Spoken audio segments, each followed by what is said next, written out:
அனைவருக்கும் வணக்கம். பதவி வரும்போது பணிவு வர வேண்டும், துணிவும் வர வேண்டும் தோழா. இந்த பாடல் வரியை பார்த்தீங்கன்னா, கவிஞர் வாலி வந்து எம்ஜிஆருக்காக ஒரு படத்தில் தெய்வத்தாய் என்ற படத்துக்காக எழுதியிருக்காரு. அது இசையமைச்சர் பார்த்தோன்னா எம்.எஸ். விஸ்வநாதன். அவருக்காக குரல் கொடுத்து பாடினவர் பார்த்தீங்கன்னா டி.எம். சௌந்தரராஜன். அவ்வளோ தெளிவாக சொல்லியிருப்பாங்க. அதுக்கு அந்த பாடல் வரிகள் ஏற்ற மாதிரியே அவர் கடைசி வரைக்கும் தன்னோட ஆட்சியை வந்து அமைச்சிருந்தாரு. ஆனால் இன்னைக்கு வந்து ஒரு சின்ன நிகழ்வு பார்த்தீங்க அப்படின்னு சொன்னால், இப்போ வந்து மக்களவைத் தேர்தல் 2020 நடந்துகிட்டு இருக்கு. அதில் வந்து என்ன பார்த்தா எல்லா கட்சிகளுமே வந்து கிராமத்தில் வந்து ஓட்டு சேகரிச்சுக்கிட்டு இருக்காங்க.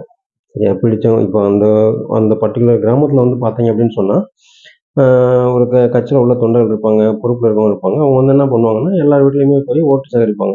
தங்களுக்கு பிடிக்குதோ பிடிக்கலையோ முன்விரோதமோ அந்த மாதிரி இருக்கும் ஓட்டு சேகரிப்பாங்க. அப்படி இருக்கும் பட்சத்தில் ஒரு தேசிய கட்சியை சார்ந்த ஒரு நபர் பொறுப்பில் இருக்காரு. சரியா, இப்போ முன்னாடியெல்லாம் பார்த்தீங்க அப்படின்னு சொன்னீங்கன்னா, ஒரு வயது முதிர்ந்தவங்க வந்து பதவியில் இருப்பாங்க, பொறுப்பில் இருப்பாங்க. அவங்க வந்து இளைஞர்களுக்கு வந்து ஒரு அறிவுரை வழங்கி இந்த மாதிரி பண்ணணும், அந்த மாதிரி பண்ணணும் அப்படின்னு சொல்லும்போது, அந்த கட்சி வந்து சரியான முறையில் வந்து வழிநடத்தப்படும். மக்கள்கிட்டயும் வந்து ஒரு நல்ல பேர் இருக்கும்.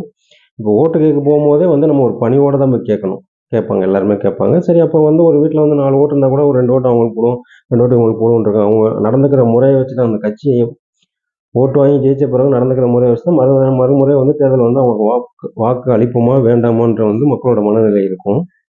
அப்படி இருக்கும் பட்சத்தில் தேசிய கட்சியில் வந்து ஒருத்தர் வந்து வயசு கம்மியான ஒரு இளைஞர், அவருக்கு வந்து பொறுப்பு கொடுத்துருக்காங்க.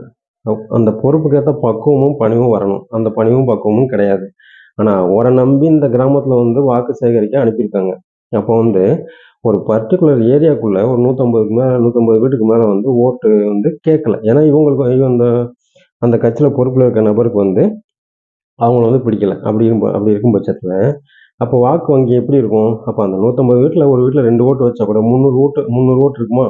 அப்போ அந்த 300 பேருமே வந்து ஓட்டு அந்த கட்சிக்கு தான் போடுவாங்கன்னு சொல்ல முடியாது. ஒரு 100 ஓட்டு கூட அந்த கட்சிக்கு போடலாம் இல்லையா மக்கள்? அப்படி இருக்கும்போது ஒரு கட்சியில் பொறுப்பான பதவி கொடுத்துருக்காங்க அப்படின்னா, அந்த பதவிக்கு தகுந்த மாதிரி ஒரு பணி செய்யணுன்ற ஒரு அறிவுரை வந்து மேலே கட்சிக்கு மேலே உள்ள பொறுப்பாளர் வந்து வழங்கியிருக்கணும்.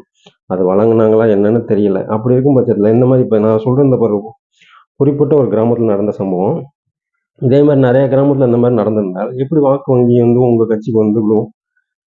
இதனால வந்து நீங்கள் வந்து தேர்தலில் வெற்றியா தோல்வியான்ற இழிவு நிலையில தானே இருக்கக்கூடிய ஒரு சூழ்நிலை இருக்கு. தனிப்பட்ட ஒருத்தரால் வந்து உங்கள் கட்சிக்கு வந்து விழக்கூடிய ஓட்டுகள் வந்து இன்னைக்கு நேற்று 16ஆம் தேதி வந்து இரவு வந்து மாலை வந்து ஓட்டு சேகரிக்கிறாங்க விருதுநகர் அருகில் உள்ள பாவாளின்ற கிராமத்தில். அப்போ இந்த மாதிரி வந்து நிறைய வீடு வந்து விடுபட்டு இவங்களுக்கு பிடிச்ச வீடுகள் மட்டும் வாக்கு சேகரிக்கிறாங்க. அதுலேயும் இல்லாமல் அந்த வாக்கு சேகரிக்க கூட்டு போகிறவங்கள வந்து மனநிலை பாதிக்கப்பட்ட நபரையும் ஒருத்தர் கூட்டு போகிறாங்க. இப்போ அந்த ஓட்டு சேகரிக்கும் போது அவரால் இன்னொருத்தவங்களுக்கும் வேறு ஏதோ ஒரு பிரச்சனை வந்துச்சுன்னா அவர் ஏற்கனவே மனநிலை பாதிக்கப்பட்டிருக்காரு. அவர் மருத்துவமனை சிகிச்சை ஏற்றுக்கொண்டிருக்கார். அப்படி இருக்கும் பட்சத்தில் அவரையும் வந்து வாக்கு சேகரிக்க கூட்டிகிட்டு போகிறாங்க. நீங்கள் அவருக்கு உதவி செய்யணும்னு நினச்சா தனிப்பட்ட முறையில் வந்து நீங்கள் உதவி செய்யலாம். இந்த வாக்கு சேகரிக்க கூட்டு போய் தான் வந்து அவருக்கு வந்து சன்மானம் கொடுக்கணும்னு அவசியம் கிடையாது. அந்த ஒரு சின்ன பேசிக் கான்செப்டில் ஒரு மக்கள்கிட்ட வந்து எப்படி பேசி வாக்கு சேகரிக்கணுன்ற ஒரு இது இல்லை. அந்த வாக்கு சேகரிக்க வரவங்கள ஒருமையிலேயே வா போ அந்த மாதிரி ஒருமையில் பேசுகிறாங்க. அப்போ கட்சி மேலிடம் ஒரு தேசிய கட்சி வந்து மக்கள்கிட்ட எப்படி பணிவாக நடந்துக்கணுன்றத வந்து தன்னோட பொறுப்பாளர்களுக்கு வந்து அறிவுரை வழங்கலை. எப்படி நீங்கள் வந்து இந்த மாதிரி உள்ள ஒரு நபரை வந்து உங்கள் கட்சியோட பொறுப்பாளர்களை எடுப்பீங்க? நீங்கள் வயது முதிர்ந்தவங்க எடுத்து போட்டிருந்தீங்கன்னா அவங்களுக்கு வந்து ஒரு அனுபவமும் பக்குவமும் இருக்கும். அவங்க வந்து மக்கள்கிட்ட வந்து ஒரு அன்பான முறையில் வந்து வாக்கு சேகரிக்கும் போது நம்ம தேசிய கட்சிக்கு வந்து வாக்கு விடுவதற்கு வாய்ப்பு இருக்குது.